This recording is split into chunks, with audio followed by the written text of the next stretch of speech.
होता है। How hard was it for you कि एक तो बेबी, क्योंकि ऑफ कोर्स आपकी बॉडी इतनी चेंज हो जाती है, पता नहीं दिमाग में सौ किस्म की सोचें आती हैं, और फिर देन डिप्रेशन हिट करे। वेल उस वक्त बहुत ही मुश्किल था. It was really hard, but then I remember my doctor always telling me one thing, that nothing is impossible and if you want to sit in this, because ADHD में हम ये सिर्फ बुराई देख रहे हैं, लेकिन अच्छा ये है अगर ADHD इंसान को ट्रॉमा मिलता है और वो कुछ टाइम बाद ट्रॉमा को यूं भूलकर आगे भी जाता है, ये एक फैक्ट है. सो जो ट्रॉमा दुनिया को बिठा देगा, इंसान को तोड़ देगा, वो ADHD वाला बंदा शायद अगर रिकवरी करने पर आए 10 से 12 दिन में उसी स्पीड में बाउंस बैक होगा. And you guys will be like, oh my God, इसको वो ट्रॉमा नहीं हुआ था, डिड दैट पर्सन. सो ये एक चीज़ है. So there is the bad side, but there are also great good sides of it, कि आप एक चीज़ से रिकवर बहुत जल्दी हो जाते हो. अगर नंबर वन आप चीज़ें भूल जाते हो, your brain really puts it right at the back, वो आपका रिकवरी में it helps, because you know आपको पता होता है. yes, थोड़ी चीज़ें होती है जो आप forget कर लेते हो, एंड उसके लिए छोटी छोटी एक्सरसाइजेज होते हैं, फ़ोन पर रखना, दवाइयों को आगे रखकर फिर उस रूम में ही नहीं जाना. ये मैंने बहुत दफ़ा ये किया है कि दवाई यहीं रखूँगी, सब कुछ यहीं रखूँगी, मैं पासपोर्ट्स TV के बिल्कुल पास रखती हूँ, मैं उस रूम में जाती ही नहीं हूँ, सीधा रूम से निकल ही जाती हूँ. सो ये जो छोटी छोटी चीज़ें होती है, आई थिंक एक नॉर्मल इंसान भी उस चीज़ से गुजर रहा होता है, लेकिन we are blessed to have this energy that अगर हम कोई टास्क ले लेते हैं तो जो लोग 4 दिन में करते हैं, हम 1 दिन में कर लेते हैं. वही जैसे अच्छा. और मुझे लगता है कि डिप्रेशन भी और ग्रीफ भी जो है वो ADHD को ज़्यादा हिट करता है आपने. It does. Again once again my doctor said something really nice. She said आपका माइंड है, इट डिपेंड्स. आपको बैठना है तो तुम बैठी ही रहोगी, थोड़ा सा अपने आप को पुश करो. And I did do that. I did get back into life. I did push myself a bit, and I just realised कि वो एक व्हील्स आ गया, and I really moved off it. तो आपके ऊपर होता है. इफ़ यू वांट टू, एक होता है बीमारी को एक तमगा बनाकर you want to sleep on it, हर चीज़ को उस बीमारी का नाम दे दो, देन दैट्स नॉट इट. फिर वो अब तो ये ना लोगों को बताना भी होता है ना कि असल में मेरे साथ ये मसला है. मुझे एक छोटी सी ब्रेक लेनी, ब्रेक के बाद हाजिर होते हैं.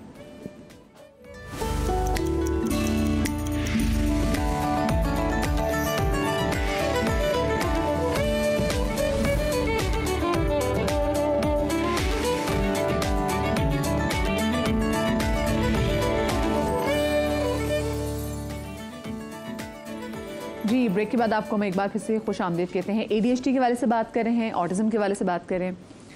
2 मैं आपको ना सजेशंस देना चाहूँगी, ज़रूर कीजिएगा. हम ना ऑटिज़म को लेके जब हम नाम सुनते हैं, हम इतना डर जाते हैं कि पता नहीं हमारे बच्चे का फ्यूचर का क्या बनेगा. एक है जी बिग बैंग थियरी, ज़रूर देखिएगा. उसमें जो मेन शेल्डन कूपर का किरदार है वो दिखाया कि हाई अचीवर नहीं होता, 14 साल की उम्र में जो लड़का PhD कर लेता है, लेकिन उसको चेंज पसंद नहीं है बहुत सारी चीज़ों का. आप उसकी लाइफ का पैटर्न चेक कीजिएगा. एक वो, और जब वो उनकी बात कर रही थी अपने बेटे के वाले से कि इनकी बेटे हैदर को चेंज पसंद नहीं है, और वो फिर बाद में उसको रियलाइज़ भी कराता है कि मुझे ये नहीं अच्छा लगा. और गुड डॉक्टर, ये 2 सीरीज़ आपके नेटफ्लिक्स से पढ़ी होंगी, ये ज़रूर देखिएगा.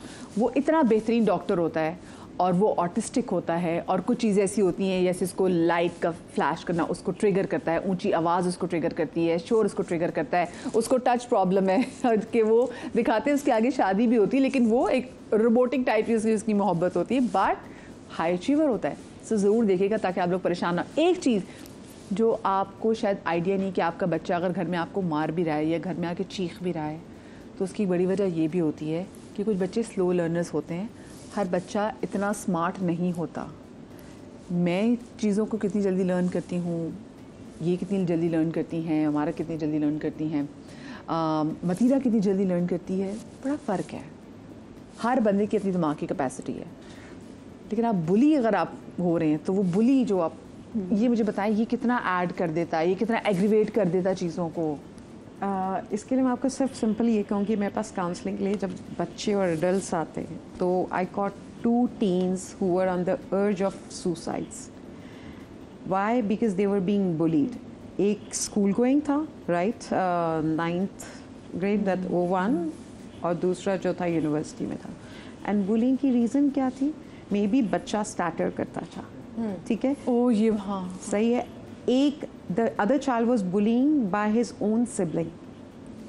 कैन यू इमेजिन क्या होता था घर में? पेरेंट्स कंपेयर करते थे। जी जी, जब पेरेंट्स ही कंपेयर कर रहे हैं तो सॉरी टू से it's a bullying, it's bullying. और And- टॉक्सिक घर का माहौल है भाई, toxic. And think about the other sibling जिससे कंपेयर किया जा रहा है, वो भी तो बच्चा है। बिल्कुल। How he is going to take it?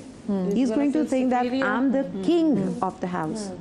अब वो बच्चा कहाँ जाएगा जब उसकी फैमिली ही उसको इस अर्ज पे ला रही है, तो उसका सेवियर कौन है? अगेन एक ड्रामा चल रहा है, क्योंकि मैंने भी कुछ दिन पहले टॉक्सिक फैमिली के हवाले से किया था कि जब माएँ भी टॉक्सिक हो जाती हैं, और माएँ होती हैं टॉक्सिक और बहन भाई टॉक्सिक होते हैं, और तो मतलब इनको अवॉइड कैसे करना चाहिए। तो फिर मैंने एक ड्रामा देखा जो आजकल फातिमा मुस्तफा का ड्रामा भी चल रहा है। एग्जैक्टली इसमें वही चीज़ है कि एक बेटे को बहुत प्यार किया जा रहा है।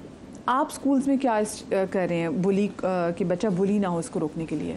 बुलिंग के लिए तो बहुत सारी स्ट्रैटेजीज़ होती हैं, जिसमें सबसे पहले जो हमें एक चीज़ एज अ स्कूल हम करते हैं, नॉर्मली अर्ली ईयर्स का स्कूल हो या जिस भी लेवल का स्कूल हो, जब हमारा साल स्टार्ट होता है, जब हमारा फर्स्ट वीक होता है स्कूल में, तो हम फर्स्ट 2 वीक्स में अपने पास असेसमेंट करते हैं, जिसको हम कहते हैं बेसलाइन असेसमेंट। उसमें एक क्लियर टीचर के पास पिक्चर आ जाती है कि मेरे पास ये फर्स्ट एबिलिटी ग्रुप है जो मेरे हाई अचीवर्स हैं, सेकेंड एवरेज ग्रुप मेरा ये है, थर्ड एबिलिटी ग्रुप मेरे पास ये है। वहीं पे आप असेस कर लेते हैं कि आपके पास स्पेशल एजुकेशन नीड्स का भी बच्चा है। एट टाइम्स बच्चे टीचर से भी बुली होते हैं, और सिर्फ स्पेशल एजुकेशन नीड्स के बच्चे बुली नहीं होते हैं।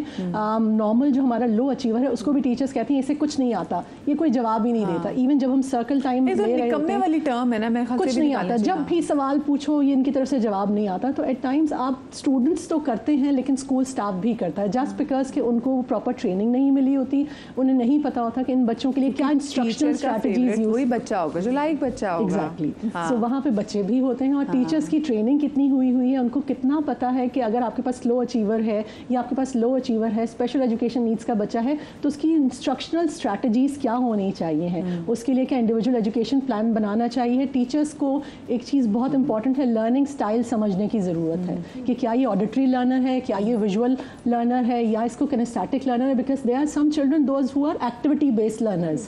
तो अगर एक बच्चा वन नहीं लिख रहा, उनके दिमाग में तभी बैठेगा। अगर वो वन पेंसिल से नहीं लिखना चाहता, by the end of the day आपका गोल क्या है कि वो वन लिखना सीखे, उसकी फॉर्मेशन सीखे, उसकी क्वांटिटी। तो उसके लिए आप डिफरेंट स्ट्रैटेजी यूज़ कर सकते हैं। आप उस यंग एज में उसको प्ले डो दे सकते हैं। A child will make a ball, तो उसको आपने क्वांटिटी बता दी, ठीक है। आप उसके लिए बहुत सारी स्ट्रैटेजीज, तो अगर आपका कोई एबिलिटी ग्रुप है, आपके पास स्पेशल एजुकेशन नीड्स का बच्चा है, तो आपने उसके लिए स्ट्रैटेजी उसके लेवल के हिसाब से ही डिसाइड करनी है। और अगर आप नहीं करेंगे, सो देन क्लास में बिहेवियर के इशूज आते हैं, देन बच्चे क्विक फिनिशर्स जो होते हैं वो क्लास में बिहेवियर अपना उनका ख़राब होता है, बाकी बच्चों को तंग करते हैं। तो मुझे तो अभी भी याद है वो क्लास फेलो जब आपका पेपर हो रहा था, जिसकी एक्स्ट्रा शीट्स आ रही होती थी, तो उसको देख के एग्जाइटी और स्ट्रेस हो रहा होता था कि भाई ये इसको ऐसी क्या चीज़ मिल गई जो हमें याद नहीं आ रही। तो मतलब ये भी बाकी ऐसी बहुत सारी चीज़ें, कुछ बच्चे ज़्यादा डिटेल में जाके सोचना शुरू करते थे कि यार मैं क्यों नहीं कर पा रहा। मतीरा, डू यू थिंक कि हमारी इर्द गिर्द मुआशरे में एक्सेप्टेंस है, अगर हम स्पेसिफिकली जब किसी भी ऐसे न्यूरो डिसऑर्डर के हवाले से बात करते हैं, ऐसे बच्चों को लेके, ऐसे लोगों को लेके? आई थिंक दैट अब बहुत सारे नॉर्मल लोग भी इस चीज़ को अपना ही बना रहे हैं अपनी गलतियां छुपाने के लिए। So that's also a new thing. I've seen it so much. यार यार मुझे ADHD है. It's become also fashion, you know. मैं late क्यों आई, मुझे ADHD है. मैं ये बोल गई. I'm like, जरा बताओ तुझे होता क्या है? But yes, people have this thing. But I'm so happy that fashion के सिलसिले में they're talking about it and owning it. But at least they're doing it. You know, at least it's becoming a trend, whatever it is. But yeah, they think it's cool. Because गोरों ने शुरू किया ना, और हम तो भागते हैं। गोरा कुछ भी कर ले, हम तो पीछे ऐसे भागेंगे। विल बी लाइक, ओह उन्होंने कर लिया, लेट्स टॉक अबाउट इट। सो ये एक हमारे अंदर है। लेकिन मैं जिस तरह जब बात होती है दैट बच्चे हाथ उठाते हैं, मारते हैं, ज़्यादातर ये होता है बच्चा आपका छोटा होता है, वो बदतमीज़ी कर रहा होता है, हम उसको क्यूट बोलते हैं।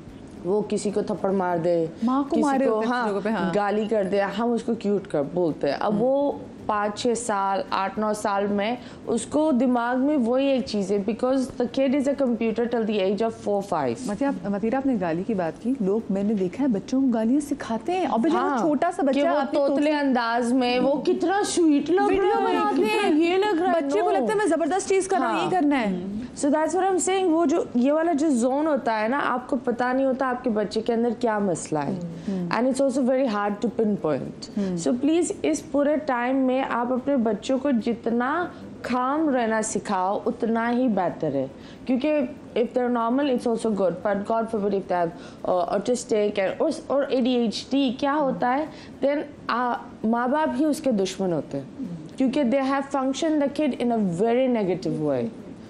अब वो बच्चे को वो बहुत मुश्किल से वो खुद जीरो पर आता है. ऑल्सो अगर माँ बाप बच्चे को आजमाइश समझ के डील करना शुरू कर दें तो उसका भी बच्चे पे जो रिपोकॉशन है और इम्पैक्ट बड़ा बुरा होगा. बट आई थिंक दैट ये जो स्कूल्स और इन सारी चीज़ों की बात होती है, I think the house really matters more than अगर आपका बच्चा बुली हो रहा है. अगर आप घर में इतना सेफ इन्वायरमेंट कर लोगे कि एक बच्चे ने उसको कुछ बोला है, वो सबसे पहले आकर माँ को बोलेगा, वो माँ उसके लिए खड़ी रहेगी, the bullying will stop. So I think the home, आप स्कूल टीचर्स को पढ़ाने दो, लेकिन बच्चों के लिए वो एक जो कैरेक्टर बिल्डिंग, एक सेफ कॉर्नर वो माँ बाप को रखना चाहिए. दैट इज द माँ बाप का जॉब. टीचर ये नहीं कर सकती. दैट देखो हर टीचर बोलेगी कि ये मेरा फेवरेट है, लेकिन बच्चा आकर ये बोल सकता है माँ को, why does she say that, माँ समझा सकती है. लेकिन अगर माँ भी यही चीज़ करे, so where will the kid go. हाँ बिल्कुल. फिर एक नॉर्मल बच्चा भी ना एक दिमागी मसले में चला जाता है, एंड अर्ली डिप्रेशन भी होता है बच्चों में. बिल्कुल ऐसे ही. And people don't see that, like 2-3 साल वाले बच्चे भी डिप्रेस्ड होते हैं. रिजल्ट के ऊपर पेरेंट्स onwards. Yes. अच्छा, और severe. They stop eating. They will not coordinate with you.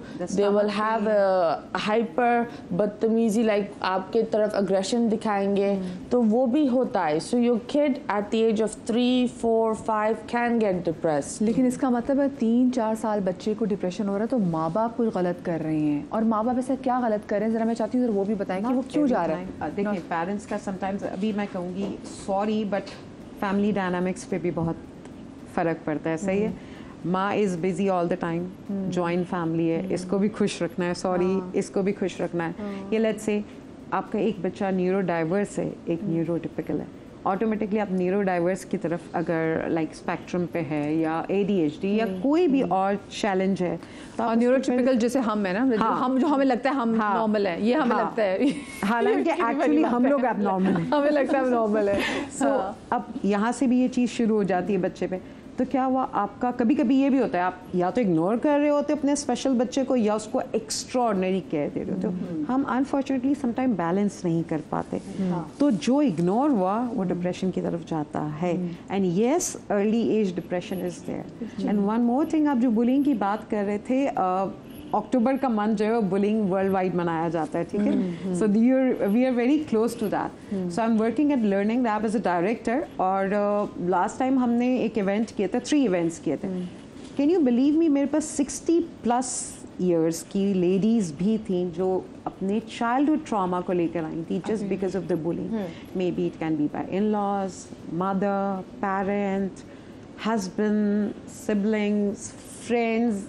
कभी कभी तो सुगंध ऐसा होता है कि बच्चों में कोई ऐसा ट्रॉमा होता है, कोई ज़िंदगी में कोई भी चेंज होता है, कोई हार्मोनल चेंज भी आता है, तो माँ बाप उस पर भी. मैं एक औरत की मैं वीडियो देख रही थी ये, तो उसने कहा कि जब मेरे स्पेशल जब डेज आए, जब मैंने प्यूबर्टी को हिट किया, तो कहती the way my mother dealt with me it still kills मी.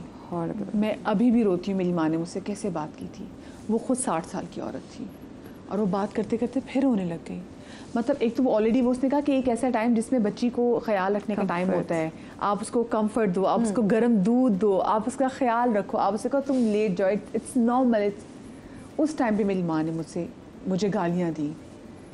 क्योंकि अगेन मैं वही बोलूँगी ना मधिया, इट डिपेंड्स कि माहौल क्या था उसका. उसको छुपाना था, क्यों छुपाना था? I mean that's a natural process. सही है, आप उस बच्ची को कन्फाइन करना चाह रहे थे कि नहीं जॉइंट फैमिली में या कुछ भी, it could be any reason, या माँ शायद खुद स्टेज से गुजरी हो, व्हाट्स जनरेशनल ट्रॉमा लेके आ रही है. The toxic chain वो टूटता नहीं है, वो बच्चों पर कोई तोड़ ही नहीं रहा, बीच में कोई तैयार नहीं है कि उस जनरेशनल ट्रॉमा को ब्रेक करे. बेसिकली ये भी होता है, अगर आप देख लो, that I've seen it, that kids that are bullied in a young age, वो एक फाउंडेशन बन जाती है। देन आप देखते होंगे कुछ ऐसे लोग भी होते हैं जिनको लोग उनका मजाक उड़ाए तो they are happy with it. हाँ बिल्कुल हमारे क्योंकि वैलिडेशन चाहिए होती है किसी ना किसी सूरत में। It just become so normal. जब लाइक जो दुनिया को लगेगा कि यार ये बेइज्जती है, उनको ये बिल्कुल नॉर्मल लगता है। उनको लगता है एप्रिसिएशन है, वैलिडेशन ना, क्योंकि उनको इम्पोर्टेंस मिल रही है। सो ये भी एक बहुत ही बुरी चीज़ होती है। But again I really like this one thing that you said, that अगर आपका कोई एक बच्चा है दैट्स ऑटिस्टिक, प्लीज़ उसको एक होता है ना कि स्पेशल केयर, नहीं उसको नॉर्मल रखो। The more normal the house hold is the better it is. और ऑटिस्टिक बच्चों में एक चीज़ ये होती है दैट अगर उनका सिबलिंग हो, so it's like they're like twins. तो वो एक चीज़ बहुत ज़रूरी है, क्योंकि ज़्यादातर ये होता है माँ बाप यहाँ बहुत दिमाग दे देते, this child then becomes in depression, उसको समझ में नहीं आता कि ये क्यों हो रहा है, वो खारबाजी पर आ जाता है, एंड देन वो थोड़ा कुछ टाइम बाद ये चीज़ें नज़र आने लगती हैं। मारी आपके तो दोनों बेटे जो हैं वो क्योंकि दोनों ऑटिस्टिक है, तो उनको भी वापस में दरमियान ऐसा लगता है कि वो एक जितने हैं कहीं? नहीं, बिल्कुल भी नहीं, बिल्कुल ऑपोजिट है वो एक दूसरे के। और वो दोनों आपस में कनेक्ट कैसे करते हैं?